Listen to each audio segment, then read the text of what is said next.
Hi guys, so today pag-uusapan lang natin dito yung 4 potential airdrop na kung saan magde-daily check-in ka lang dito and magkakaroon ka ng points, and yung points na yun is that potentially pwede siyang i-convert into tokens na magkakaroon ng value in the future potentially guys, no? So, 4 itong pinaka-platform na ito. Added na rin ito sa pinaka-checklist ko daily kasi I do task din dito daily sa iba pang airdrop, no? So, in quick discussions lang tayo dito guys. But before we start, kung hindi nyo pa na-like itong video na to, please like this video first, subscribe nyo yung YouTube channel natin, turn all the bell icon para ma-notify kayo dito sa mga updates natin na ginagawa sa ating YouTube channel, mga opportunity trading and airdrop in crypto space guys, no? So kung meron din kayo mga questions, feel free to ask lang dito sa video na ito and ginagawa natin yan ng feedbacks and content, no? So 4 ito guys. So unahin na natin ito guys, itong si Gomble, no? So ito is pinaka-about tab.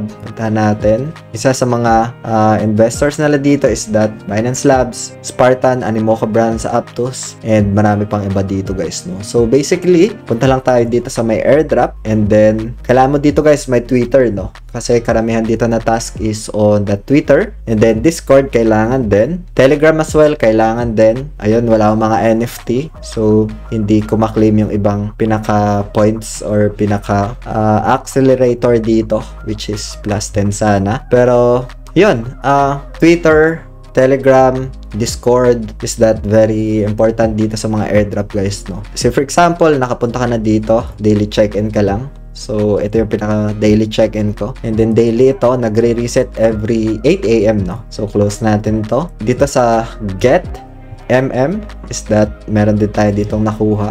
We're in 3,200. Just go here lang. I think every hour itong marble or mystery marble na ito. Itong next natin is Nifty Island, no? So, meron ditong pinaka-airdrop. Kailangan mo naman dito, guys, is MetaMask, no? Ka-earn ka dito ng points once you play, no? So, ito yung pinaka in-game. Yan, ito yung pinaka user interface. Sobrang user-friendly guys, no? Kasi ang ganda yung graphics niya. So, if you can take a look dito sa daily challenges, merong mga time, no? So, nagre-reset yan and dyan mo makukuha yung pinaka-blossom, no? Meron tayong 3K blooms. Every 100 blooms is 1 point. So, dito mo yan makukuha sa game. And meron pa ditong mga mini-games, no? Inside this game. So, for example, pag clinic mo yung tab, meron ditong a game within a game, no? So, pwede mong piliin yon. Ito yung Nifty Island, potential airdrop ito. And yung mga official link guys, ilalagay ko na lang sa description ng video na ito. And once you created, pwede nyo rin ilagay sa comment section yung pinaka-link nyo para sa mga iba na hindi pa nakagawa ng account is that magamit yung official link nyo guys. So, next one tayo guys is kay Ricky. So, dito kailangan mo mag-mint nung pinaka-passport, no? MetaMask, kailangan dito. I think you have small amount lang ng pinaka-PNB under Smart Chain, no? So, dito sa taas, guys, ito. Ayan. So, meron ditong pinaka-golden leaves, no? So, collect gold leaves every day. Every 8 AM din to. Other task pa dito, connect mo lang yung Discord, yung X account mo or Twitter, and yung email mo na dedicated for crypto, guys, no? So, you'll get this plus. And meron din dito mga quiz task na kung saan pwede kang mag-earn ng additional gold leaves. So, pang-apat naman tayo, guys, is itong Aperon. So, bago lang din to. Ang gagawin mo lang dito, guys, is just to start daily check-in, no? Ito. So, daily check-in din to. Then, pagkatapos nyan, make up for check-in, just go. Mapupunta tayo sa pinaka-Discord. Ayan, dito guys sa Discord nila, just say hello lang.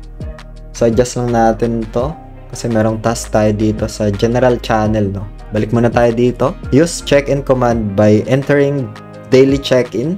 Ayan, copy-paste lang natin to. In general channel, so punta lang tayo dito. Tapos hanapin natin yung ito sa may general chat, tapos paste lang natin dito. Ayan. So, lalabas naman to daily check-in. And, enter mo lang. So, if na-miss out mo yung isa, pwede mo siya recheck or pwede mo siya i-check-in lang, no? So, balik tayo dito ulit. And then, just close lang natin. Yun yung ginawa natin kanina, no? So, try natin i-refresh ulit. And, so, pwede na natin ulit i-claim, no? So, if meron tayong na-miss out dito, punta lang tayo sa Discord. And then, dito sa may general chat, type lang natin tong daily check-in. Ayan. if na-miss out mo yung 1 day, pwede mo i-made up ulit, no? So, yun yung ginawa natin kanina. And pagkatapos nyan, claim natin yung na-missed out natin, no? So, simple as that, i-claim na natin to ulit. Confirm. So, sa-sign in lang dito sa Ron wallet natin. Just tap confirm lang. And claimed na. So, simple as that, guys, no? Meron tayo ditong 4 na daily check-in yung pinaka-task. Ilalagay ko or isasama ko to sa mga na-bookmark ko, which is daily check-in. If meron kayo mga questions dito, feel free to ask lang sa comment section ng video na to, guys, no? So, kung hindi nyo pa pala, guys, napapanood yung mga video natin for potential airdrop, is that click nyo lang tong video na to, guys, or yung playlist na yan, and see you sa video na yan, guys. Maraming salamat ulit sa panunood. Ingat tayong lahat. Peace out. Bye for now.